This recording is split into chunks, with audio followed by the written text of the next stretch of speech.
What is masculine and feminine energy? Why do we continually change our own minds? How can we feel so good at one moment and like the whole world is over the next? How can men be so cold? How can women be so chaotic? In my life, I've had times when I was unstoppable and felt like I could do anything. I had crazy momentum in business. I felt like I could conquer the world. I thrived under pressure, I loved having structure, and I had one single purpose to focus on. Other times in my life, I didn't have that, and all I wanted to do was follow my feelings. I literally withdrew into the wilderness, and I hated the idea of running a business. I couldn't stand structure, schedules, or anything to do with hustle. I literally just wanted to live in the woods, live off the land, and be. This is the endless play between masculine and feminine energy. Masculine energy expresses itself through strength.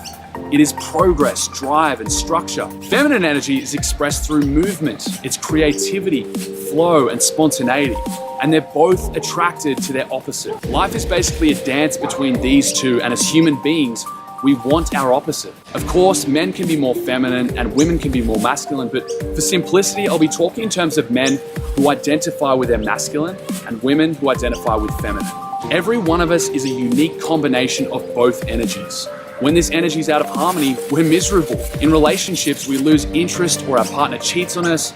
We might find it impossible to attract the opposite sex. In our career or work, we might feel disrespected or unable to do work that really fulfills us. But if you learn to understand and respect these two energies in yourself and the world around you, life becomes magic. When we're developing in the womb, the human brain is initially female. At a certain point in development, if we get a shot of testosterone to the brain, we develop a masculine mind. Our creative brain and logical left brain operate more independently, and we have a heightened sense and ability to see hierarchies, distinctions, and structure in the world. Our logical analytical powers are stronger, we're better at planning, strategizing, and organizing. We'll have more interest in how stuff works, sport, competition, success, and achievement, and we tend to think through decisions. If we don't get this shot of testosterone, we keep the female brain, and our hemispheres are more connected. We're generally more right-brained, intuitive, creative, and expressive, less structured, and we're naturally good at understanding relationships, forming connections between ideas, people, and things. We're more in touch with feeling and emotion. We make decisions based on intuition. Entire civilizations can be more masculine or feminine. In the West, we inherited our ways of thinking from male-dominant, patriarchal societies like the Greeks and Romans, and today our society is more masculine. It's completely run by competition and power. The focus is on getting and doing. Our strengths lie in our science and technology, which is all about function, doing practical stuff, and making money. Life is seen as a straight line leading to a destination, and men have traditionally taken center stage. In the Eastern world, the culture is more feminine and being orientated.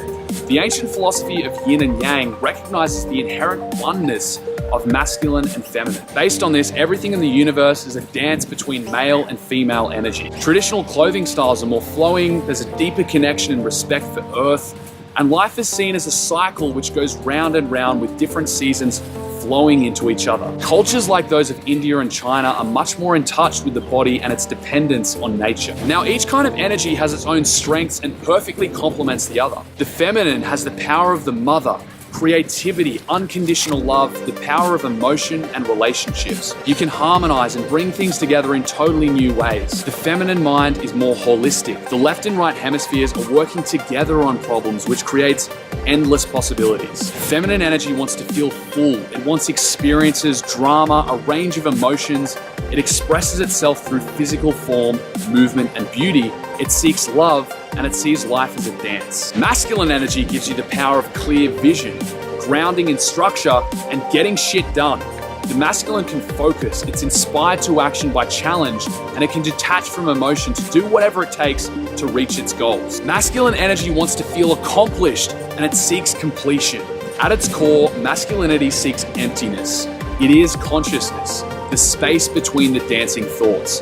It finds this emptiness through exertion, ejaculation, and work. We draw on this when we're challenged by the world, when we want to achieve something, and it gives us the strength and power to steamroll through adversity and to accomplish our dreams. This energy is built into our very bodies. Our nervous system makes us masculine, strong, and hot when we're challenged, and soft, calm, and feminine when we're safe and relaxed. If you're a man identified with his masculine, you are the provider of masculine energy, which allows a woman identified with her feminine to relax into and celebrate her femininity. As a woman who identifies with her feminine, you have the ability to bring your man into his body and feelings and to bring his masculinity to life. If the spark of attraction has left your relationship, it's likely that you've retreated from your authentic energy and your partner is just reflecting this back to you. As we go through childhood and adolescence, we can suppress either side of these energies, which creates massive drama and pain in our relationship. The girl who grows up with an abusive father learns to associate massive pain to masculinity. She suppresses this side of herself and becomes super feminine, and the only kind of masculinity that makes her feel anything is overbearing and abusive. So this is what she attracts. Until she heals those experiences and lets go of them, she's doomed to repeat the same pattern. When the masculine energy feels like it's not good enough, when it's in fear, when it's been told it can't succeed, or when it's never been validated, it goes out of balance. It can respond by either suppressing its masculinity, becoming totally feminine, or by compensating, puffing itself up, and creating a false strength, becoming hyper-masculine and aggressively dominant without the foundation of love. These are the kind of people who chase their sense of validation purely from accomplishment and status. Problem here is not understanding and respecting the differences between masculine and feminine. When you don't understand both energies within yourself, you suppress parts of your very being. I work with women all the time who are afraid of their masculine because they've seen how much damage it's done. Men who are afraid of their own feminine because in our society, if you're feminine, you lose power. But this is false. The only way to repair the damage done is to understand and validate both sides within yourself. It means acknowledging and expressing what's inside of you in healthy ways from the grounding force of love. If you're running away from your inner feminine, allow yourself to feel. Allow yourself to enter into your deepest emotions. Ask yourself, what am I afraid of feeling? Find ways to slowly get back in touch with that. Get in touch with your senses, spending time connecting to nature, and enjoy your physical body. Let go of the feelings of guilt and shame around doing the things that bring you pleasure. If you're running away from your own masculine, allow yourself to be powerful and decisive. Take action. Do what you love to do, what you've been waiting to do, what you were born to do,